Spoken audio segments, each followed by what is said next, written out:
Yesu nashimwe cyane bakunzi b'umusaraba, bakunzi ba televiziyo y'urukundo dukunda kubana umunsi ku wundi. Imana y'amahoro ibe umugisha kandi ikomeze bagire neza cyane, ikomeze ihaze kwifuza kwanyu mu buryo bwose bushoboka. Dushima Imana cyane duhaye uyu munsi ngo tuboneke duhumeka umwuka bazima. Ni Imana idasanzwe, ni Imana y'amahoro, ni Imana ihora itwitaho uko bukeye n'uko bwije. Hari impamvu igikundira, impamvu nange ijya indinda. Imana ishimwe cyane ko ikomeye cyane kudutiza umwuka wo guhumeka muri uku kwezi kwa mbere k'umwaka wa 2023 turacyari bazima, kandi turashaka kuba twakomeza cyane dushyira imbaraga mu bintu byose bishoboka, ari uburyo bw'umwuka n'uburyo bw'umubiri. Dukeneye cyane gushyira imbaraga mu buryo budasanzwe. Mureke rero dushime Imana. Abo tugiye kubana ubwa mbere nta wundi mugiye kubana, Samuel Mutezi Imana ugiye kubana. Waba ufite igitekerezo cyangwa ikibazo wakoresha nimero ya telefone 0788 2 7 2 1 8 0. Niyo nimero nkoresha. Icyo nzi neza nimero no kuri gukora WhatsApp nta kibazo, isaha n'isaha yose turavugana. Wahamagara isaha yose ufite icyo ushaka cyangwa ushaka kugira icyo ushaka gutunganira, cyangwa ari inkunga runaka ushaka kuba wadutera, byose biremewe. Imana bari kumeze bagire neza cyane. Wowe utari wakora subscribe turagusaba cyane ko wayikora, ukora ibyo ukora na share like, kugira ngo cyane ujye ufasha abantu benshi cyane kubona aya magambo y'Imana atandukanye kuri uru rubuga rwa televiziyo y'Urukundo TV, kuko abantu ni benshi cyane bakeneye kubamenya cyane ibijyanye n'ubwiri bw'ijambo ry'Imana, ariko bagiye batsikamirwa cyane ibintu byinshi bitandukanye kugira ngo babagere kuri bya bintu bikaba byagora, bigasaba yuko bagomba kubibona bibaciye mu bintu bitandukanye. Ariko turashimana cyane ko yagiye yagura cyane imirongo kugira ngo abantu benshi bajye babona cyane iri jambo mu buryo butandukanye. Nta kindi Imana dushaka, nta kindi Imana igukeneyeho, ni uko tugomba gukiza tukaba Imana ishaka mu gihe nk'iki. Amena. Mureke dusenge Imana, mureke dushime Imana, maze twumve cyane ubutumwa Imana yatugene ko ari ubutumwa Imana yaduhaye, nibwo butumwa ngiye gutanga n'igiye gutambutsa. Uri Imana nziza, uri Imana ifite imbaraga. Tugushimiye kuri uwera, tugushimiye kuri umutabazi, tugushimiye komeje gutubera byose, ukomeje gutubera igitare cy'ukomeje gutubera ubungi muri Yesu Kristo na gucyubahiro. Imana y'amahoro, turi imbere y'amaso yawe mu izina rya Yesu Kristo. Tugushima cyane kuba abanye natwe. Mana tukweretse iri jambo, ngo uri bana tumuri ijambo dushikire cyane. Ureke Kristo mwiza, ureke Imana ifite imbaraga bari bo uganzura utegeka byose ko bishoboye. Damagaye Imana kugira ngo abari yiza iyobore iri jambo, ntaba ari nge Mana uvuga Kristo muzima. Ureke ubutumwa ngiye gutanga Mana ubushigikire, kandi Mana ubuherekeze. Urakoze kugiye kuba mu ruhande rwacu, urakoze kugiye kudushigikira, urakoze kuri bugufi bwacu. Sagenize nzi kubikoze kwa Kristo Yesu umwami wacu. Amen. Mureke dusome ijambo ry'Imana rero dusanga mu gitabo ubutumwa bwiza bwa Yesu Kristo bwanditswe na Yohana, ku bice 4, umurongo wa 23, dore kuri 22. Ubutumwa bwiza bwa Yesu Kristo bwanditswe na Yohana ku bice 4, ku murongo wa 22, amagambo avuga ngo: dore mwebweho musenga icyo mutazi, ariko twebwe dusenga ibyo tuzi, kuko agakiza kava mu Bayuda. Ariko igihe kiraje ndetse kirasohoye, ubwo abasenga by'ukuri basengera Data mu mwuka no mu kuri, kuko Data ashaka ko bene abo aba ari bo bamusenga. Imana ni umwuka, n'abayisenga bakwiriye kuyisengera mu mwuka no mu kuri. Haravuga ngo dore mwebweho musenga icyo mutazi, ariko twebwe dusenga ibyo tuzi, kuko agakiza kava mu Bayuda. Ariko igihe kiraje ndetse kirasohoye, ubwo abasenga by'ukuri basengera Data mu mwuka no mu kuri, kuko Data ashaka ko bene abo aba ari bo bamusenga. Amena. Mureke dusomere ijambo ry'Imana dusanga mu Befeso, igitabo cy'Abefeso, ibice 6 by'Abefeso. Iyo tugiye gusomaho urwandiko Pawulo yandikiye Abefeso, ibice 6, iyo tugiye gusomaho ku bice 6. Abefeso ibice 6, urwandiko Pawulo yandikiye Abefeso ku bice 6 nibyo tugiye gusomaho. Turasoma ku murongo wa 18. Abefeso 6:18, amagambo avuga ngo: musengeshe umwuka iteka mu buryo bwose bwo gusenga no kwinginga, kandi kubw'ibyo mugumye rwose kuba maso musabira abera bose. Hari amagambo avuga ngo musengeshe umwuka iteka mu buryo bwose bwo gusenga no kwinginga, kandi kubw'ibyo mugumye rwose kuba maso musabira abera bose. Hari amagambo avuga ngo musengeshe umwuka iteka mu buryo bwose bwo gusenga no kwinginga, kandi kubw'ibyo bwose mugumye kuba maso musabira abera bose. Amena.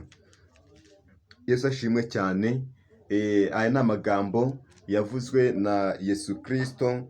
Iki ni ikiganiro Kristo yagiranye n'uriya musamariyakazi ubwo yamusanga ku iriba, kuko bahuye ari abantu bataziranye kandi bahuye ari ubwoko butajya bwumvikana, ariko barahura kuko Kristo we ubwiwe yaje kugira ngo ateranye amahanga abiri atari yarigeze amenyana.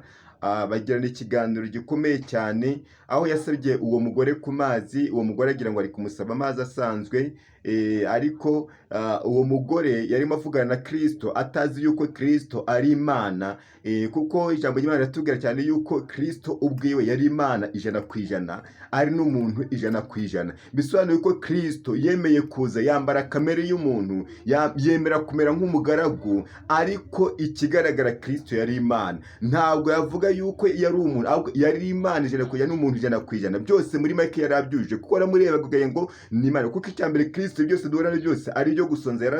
Yagize inzara birashoboka, ahura n'ibibazo bitandukanye birakunda, aho n'ibishuko bitandukanye birakunda, ariko byose yagiye yihangana. Nyuma y'impamvu ijambo rikudoga tubwira muri katuvuga ngo ubwo yababajwe ubwiwe akabasha no kuba yageragezwa ubwiwe, ibyo byose akahora binesha, abasha no kuba yatabara umuntu wese ubabazwa. Amena.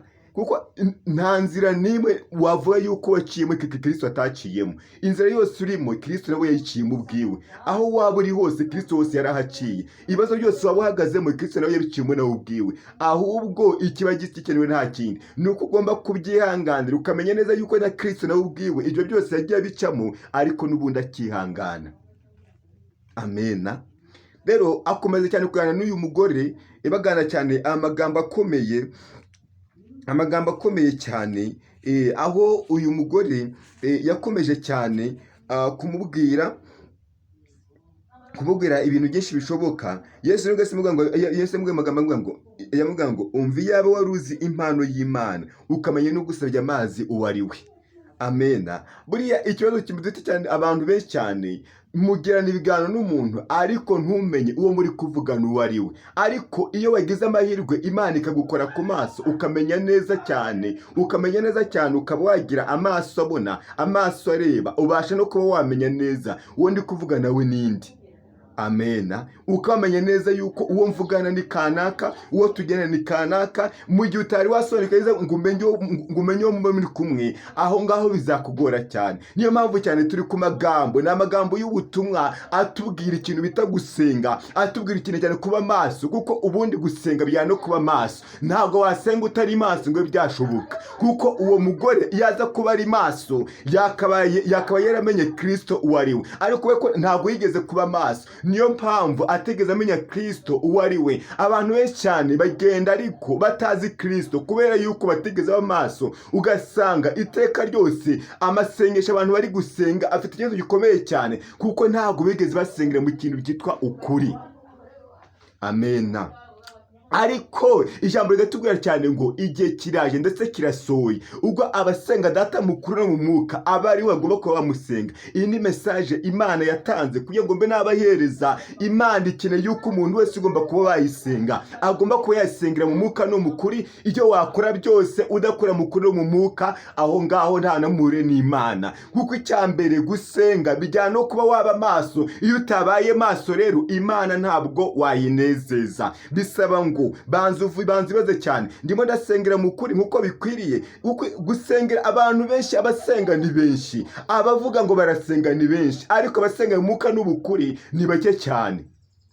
Nawe ubwawe uriyizi. Icyambere cyo Uwiteka abashaka yuko umuntu ugomba gusenga aba agomba kubanza kwitandukanya n'ikintu cyitwa icyaha icyo ari cyo cyose. Amen. abanza cyane n'icyane icyo cyose avuge ngo ngewe kanaka meze gutya na gutya. Ubanza ubwiza Imana ukuri. Igihe cyose uzisanga urimo urasengana ibyaha, uzamenye neza yuko ntabwo usengera mu kuri, ariko bisaba ngo ugomba gusengera mu mwuka no mu kuri, kuko niyo ikintu cya mbere Imana iri gushaka ku bantu bose. Nta kindi kintu Imana idukeneye, irashaka yuko dusengera mu mwuka no mu kuri. Ibyo dukora byose tubikore mu kuri no mu mwuka, apana ibintu byo mu mubiri, kuko abantu benshi bari gusenga ariko ntibabe maso. Niyo mpamvu imitego iri kuza ikaza guhita ikubita abantu, kuko ntabwo bigeze baba maso. Amena. Igihe ni iki kugira ngo ufate umwanzuro? Ubanze cyane ubantandukanye cyane uburyo usenga bwose, ubanze ibaze cyane. Amasengesho ndi gusenga yerekana yuko ndi maso, uburyo mba ndimo nitwara byerekana yuko ndi maso. Ariko igihe ni iki kugira ngo ufate umwanzuro? Wibaze cyane ku masengesho yanjye, impamvu ndi gusenga nkabona nta kintu kigira ari mu mwuka no mu mubiri, nkabona cyose reka ryose ndacyameze kwa kundi. Ubundi hari igishoboka kuba wasengera ikintu mu buryo bw'umubiri ukabona nta gisubizo uri kubona, ariko mu buryo bw'umwuka nawe ubwawe ukabona byibuze uri kugenda uhembuka mu buryo budasanzwe. Mu gihe uzasenga ukabona nta mbindi ukuri kugenda ubona, uzamenye neza yuko amasengesho uri gusenga arimo ikibazo, kuko nubwo utabona impinduka mu buryo bw'umubiri, ariko ugeze mu buryo bw'umwuka hakabonekamo impinduka. Amena. Rero Yesu yakomeje cyane kandi n'uwo mugore cyane bigena icyubahiro gikomeye cyane. Nibwo uwo mugore akomeje amwereka ngo dore hano hantu ngo bajyaga bahasengera, erega ngo ahantu hacu ngo ni heza. Niho Yesu azimugamaga aramubwira ngo igihe kiraje ndetse kirasohoye, ubwo abasenga data mu kuri no mu mwuka ariko bagomba kuba bamusenga, kuko Imana ubwayo ni umwuka. Imana ni umwuka iteka ryose. Imana ni umwuka. Imana ni umwuka. N'abasenga bagomba kuba basengera cyane mu mwuka, nta kindi. Imana ikeneye yuko umuntu ugomba kuvuga ngo arayisenga agomba kubikora byose ari mu buryo bw'umwuka wera, apana kujya mukora ibintu byose mubikora mu mubiri. Imana irambuye cyane akajagari k'amasengesho. Hari amasengesho abantu basenga avanzwe n'ibyaha. Amasengesho Imana ntabwo iri gushaka aya masengesho. Irashaka yuko umuntu wese usenga agomba kubanza kwitandukana cyane n'ikibi cyose n'igisa nacyo, ukamenya neza yuko Imana usenga ni Imana yanga icyaha n'igisa nacyo. Kuko ijambo ry'Imana tugaye cyane hano muri Timoteyo wa kabiri akavuga ngo nyamara urufatiro rw'Imana ruracyagaze, kandi ugasoma amagambo avuga ngo Uwiteka azabe. Akavuga ngo umuntu wese ushaka kuvuga izina ry'Imana ngo yitandukanye n'ikibi cyose, tandukanye n'icyo gifite agaciro. None akavuga ngo mu nzu y'inyumba ntabwo habamo ikintu kimwe gusa, hamwe ibintu bigera muri bibiri. Ndetse akavuga ngo ikintu cyose muri make umuntu uzamara kwitandukanya akamara kwiyeza, uwo ngo azabaye uwo kuba yakoreshwa iby'agaciro. Ariko noneho uwanze kwiyeza azabaye uwo no gukoresha n'ubundi bidafite umumaro. Amena. Yesu nashimwe cyane. Igihe kiraje kandi kirasohoye, ubwo abasenga data mu kuri no mu mwuka aho bagomba kuba bamusenga, kuko icya mbere cyo Imana ni umwuka, n'abayisenga bagomba kuba bayisenga mu kuri no mu mwuka. Rero ibyo wakora byose udasengera mu kuri no mu mwuka byose ni zero, byose ni ubusa. Rero icya mbere cyo banza cyane wiyoze cyane amasengesho yanjye senga kuko akorana kuko ukuri kw'ijambo ry'Imana, kuko uko nsenga byerekana yuko ndi mu kuri kw'Imana. Ariko ikibazo dufite cyane, abantu benshi bagenda babeshya ngo bari gusenga ariko Imana itabazi. Yesu nashimwe cyane. Kuba wasenga ukavuga ngo hari ibintu naka wabonye, sibyo bizerekana yuko usenga Imana by'ukuri.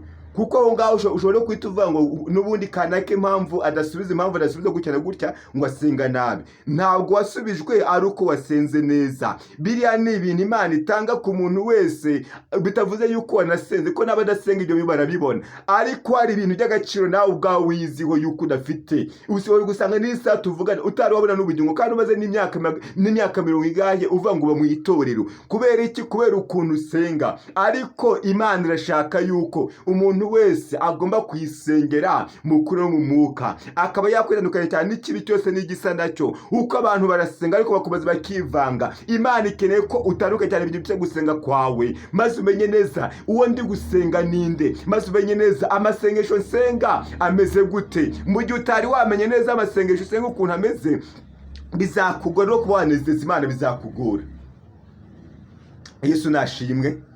Igihe kiraje ndetse kandi kirasohoye ubwo abasenga data mukuru no mu mwuka abari bagomba kuba bamusenga, kuko Imana ubwayo ni umwuka, n'abayisenga bagomba kuba basenga cyane mukuru no mu mwuka.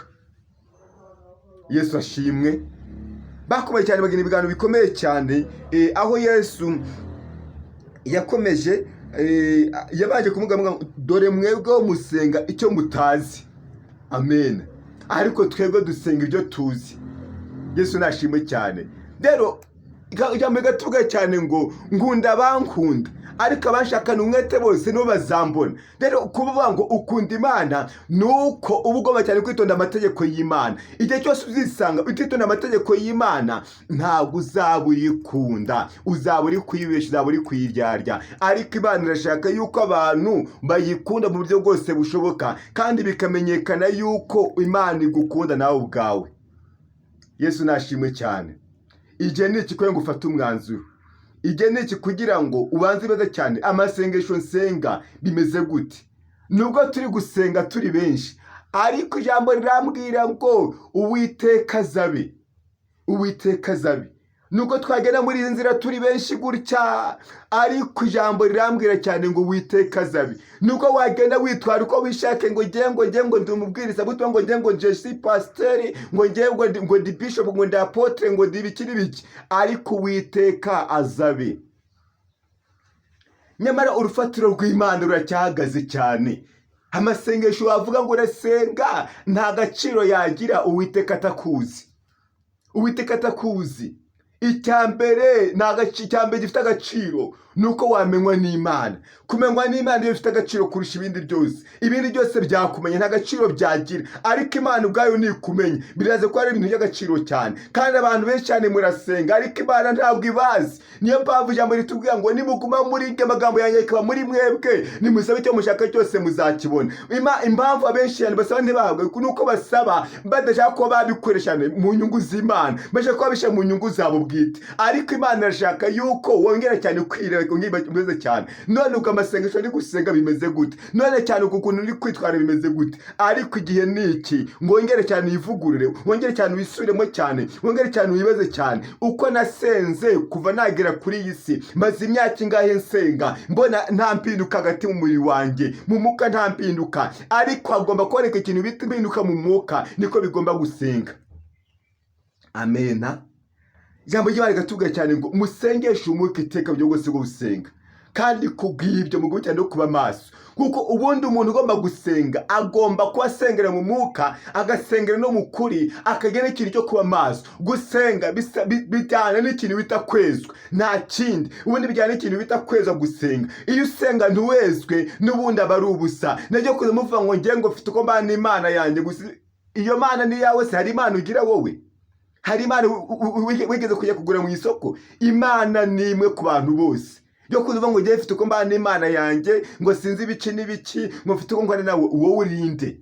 Icyambere cy'umuntu uzakorana n'Imana ni umuntu uzemera kuba yasengesha umwuka iteka, akaba ari wa muntu uzaba uri maso. Niyo muntu uzabana n'Imana neza, kandi Imana izabana n'abantu babaye maso. Uko abantu benshi cyane barimo barasenga ariko baze kuba maso, ariko Imana ikeneye yuko abantu basenga bakabana maso. Ibintu byose wakora utari maso ni ikizira imbere y'Uwiteka. Imana ikeneye yuko abantu bongera gukanguka, bagasenga bari maso, bagasenga bari maso mu buryo bwose bushoboka, bagakora ibyo bagomba gukora byose bari maso. Apana ibintu by'ibigare, apana kugenda mu bigare. Nta muntu uzagusengera icyo ugomba gukora. Uwa mwene wari ukingirije ahera wamaze kuvaho, ngo nawe ubwango banze wigerereyo, maze wongere wisabira Imana, maze wongere cyane uhamagara Imana ku giti cyawe. Va mu bintu by'ibigare urimo uragenderamo. Imana yiteguye kuba yakugira neza, Imana yiteguye kuba yakugira neza, kandi nawe ugomba kubigiramo uruhare. Imana irashaka yuko umuntu wese ayegera akayibwira ikintu cyose kimubabaje. Nta kintu Imana igukeneyeho, nta bitambo runaka Imana ishaka. Icyo ikeneye ni umutima wawe. Uko icyambere cyo gusengesha umwuka iteka no kuba maso bisaba guhora utitiriza, kandi aho waba uri hose ubundi Imana ikeneye amasengesho. Waba uri mu nzira ukagenda uri gusenga, waba wicaye mu kazi ukicara uri gusenga, waba uri guteka mu rugo ugateka uri gusenga, waba uri gufura ugafura uri gusenga, gusenga, ibyo wakora byose ukabikora uri gusenga, nibwo uzaba maso. Nawe nutabikora gutyo uzatungurwa. Imana ishimwe cyane, uzatungurwa. Imana ikeneye yuko umuntu wese aho yaba ari hose, waba wicaye gutya uri no kuri vola, utwaye n'imodoka, utwaye na moto, utwaye n'indege, nubikore byose. Wakumva yuko wicaye no kuri mashine, bikore byose ariko uri maso, uri no gusenga. Uko nutaza kubikora gutyo, Uwiteka araza kugutungura. Nawe ubwawe nguze kwikura hahandi biraza kuba byakugora. Fata umwanzuro hakiri kare. Yesu nashimwe cyane. Fata umwanzuro hakiri kare, kuko igihe kiraje kandi kirasohoye.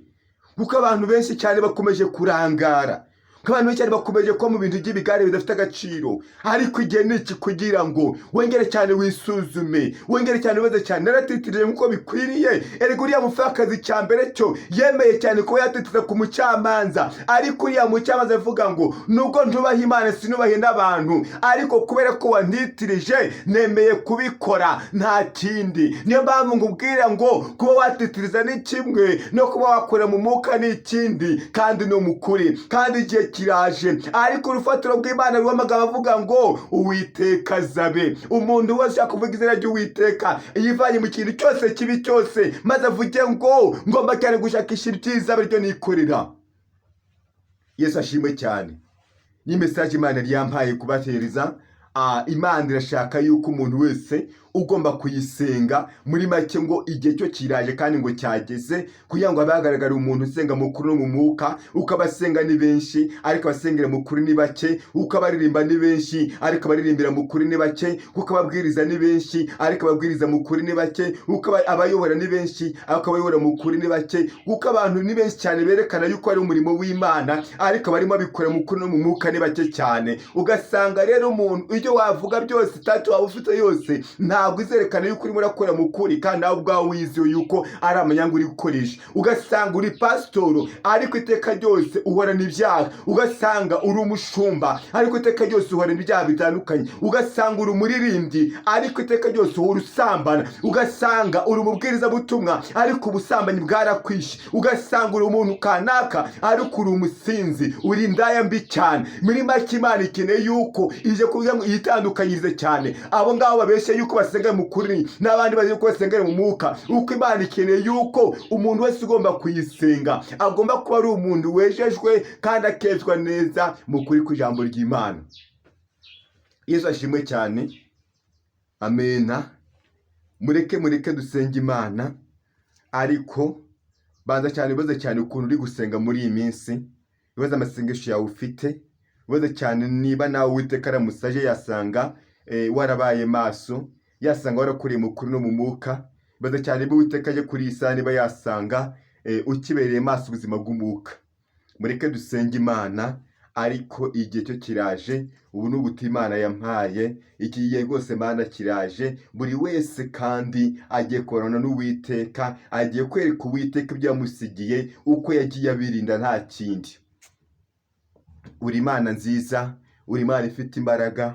Turagushimiye kuri uwera, tugushimiye kuri umutabazi, tugushimiye bw'umugambi wawe Mana, mu izina rya Yesu Kristo. Mana ni wezi imitima y'abantu benshi cyane bagiye basenga mu buryo budakwiriye. Banza wongere babari urukundi Kristo muzima, babarira rwose Kristo mwiza. Ari abangaba bari live bose n'abandi bose bazakureka ibyigisho Mana, bose wongere babari Kristo mwiza. Ureke imbabazi zawe zongere zibagereho ukundi, wongere ubishimire mu izina rya Yesu. Ndasenga iyi mitima yongere uyibature, uyikure rwose aho umwanzi yayishize, wongere ubahereze kuba maso mu izina rya Yesu. Abantu bose bakeneye gusengera mu mwuka no mu kuri, kandi bakaba baba maso iteka ryose, bakaba batitiza ariko bari na maso mu izina rya Yesu. Wongere ukore ku maso y'abantu, ubashigikire aho bagiye barongotana mu buryo butandukanye mu izina rya Yesu. Wongere ubagarure babone ineza yawe, babone ubwiza bwawe. Urakoze kutanza imbabazi, urakoze urakoze kubashigikiye, urakoze kubashoboje, urakoze yuko amazina yabo wongeye kuyandika mu gitabo cy'ubugingo, kabakuye rwose Kristo muzima, aho umwanzi yagiye abashyira Mana muri bwihebe, aho abantu bagiye bazenguruka ngo bagiye kugushaka, ariko ntibagushakane umwete, kuko ijambo ritubwira cyane ngo ukunda abagukunda, ariko gushakana umwete bose bazakubona. Imana ifite imbaraga, kandi ukaba wanga ibyaha bivanze n'amasengesho mu izina rya Yesu. Reka abantu bashoboze, bahe kweza by'ukuri, bahe kugera rwose batunganya by'ukuri. Urakoze Kristo mwiza, Mana kubagarutseho, Mana kubateye inkunga, ureke rwose Mana icyubahiro cyawe, komeza ikiganze muri bo, sageneze nzi kubikoze, wa Kristo Yesu Mwami wacu, amen. Amahoro y'Imana akomeze abane namwe, kandi akomeze abashigikire muri byose. Ukomeze cyane, uhinduke, ukusengere mu kuri no mu mwuka, kandi ube maso kurusha ibindi byose. Ushake Imana yo ubwayo uzayibona. Shalom shalom, turi kumwe. Imana ikomeze bahere kandi bagire neza muri byose, amen.